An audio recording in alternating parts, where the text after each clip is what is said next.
శుభోదయం.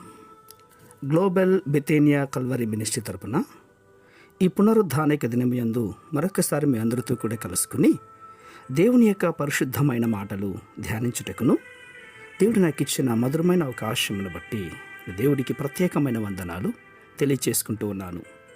ఈరోజు కూడా పరిశుద్ధమైన వేద గ్రంథంలో నుండి మరొక చక్కటి మాటను చదువుకుందాం. ఫిలిప్పీయులకు రాసిన పత్రిక 2వ అధ్యాయము 8వ వచనాన్ని నేను చదువుతున్నాను. దయచేసి గమనించండి. ఫిలిప్పీయులకు రాసిన పత్రిక 2వ అధ్యాయము 8వ వచనము. మరియు ఆయన ఆకారమందు మనుష్యుడిగా కనబడి మరణము నొందనంతగా, అనగా శిలువ మరణం నొందనంతగా విధేయత చూపిన వాడై తన్ను తాను తగ్గించుకొనెను. దేవునికి మహిమ కలుగునుగాక.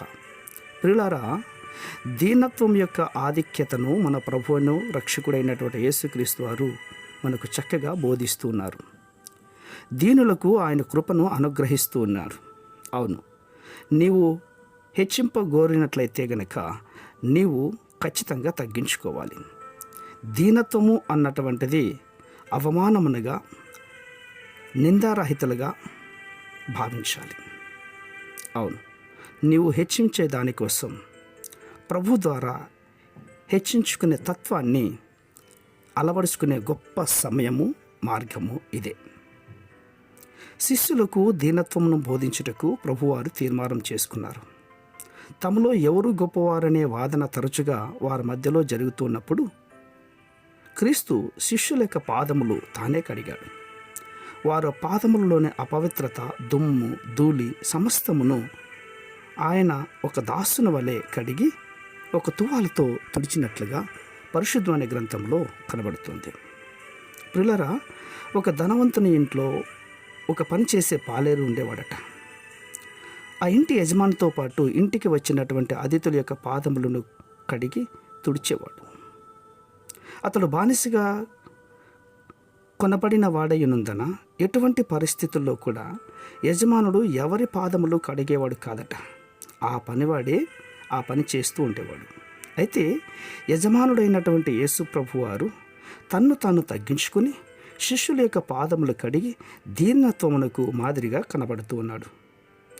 మన దేశమునకు మిషనరీగా వచ్చి ఆయా భాషల వారి యందు పరిశుద్ధ గ్రంథమును తర్జుమా చేసినటువంటి విలియం కేరీని కూడా ఒక అధికారి అడిగాడట, చెప్పులు తయారు చేసేవాడు నీవేనా అని ఎగతాళిగా అడిగాడట.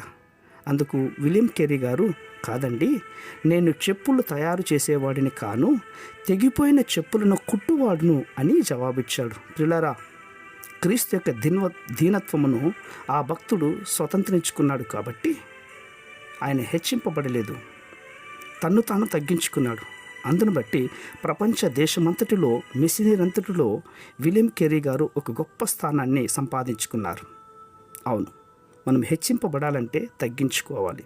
అలాగే యేసుక్రీస్తు వారు మరణం వచ్చే వరకు కూడా తన్ను తాను తగ్గించుకొని దేవుడు ఆయనను హెచ్చించే వరకు కూడా ఆయన తగ్గించుకొని జీవించాడు. అందును బట్టి ప్రతి నామమునకు పై నామముగా హెచ్చింపబడ్డాడు. నీవు హెచ్చింపబడే దీనత్వం కలిగి ఉంటావా? అలా లేని పక్షంలో ఈ దినమందే, ప్రభువా, నేను మందిరావరణంలో దీనత్వం ఏంటో నేర్చుకోవడానికి సహాయం చేయండి, మీ పాదముల చెంత చేరే తత్వం నాకు దయచేయమని ప్రభు సన్నిధిలో అడుగుదాం.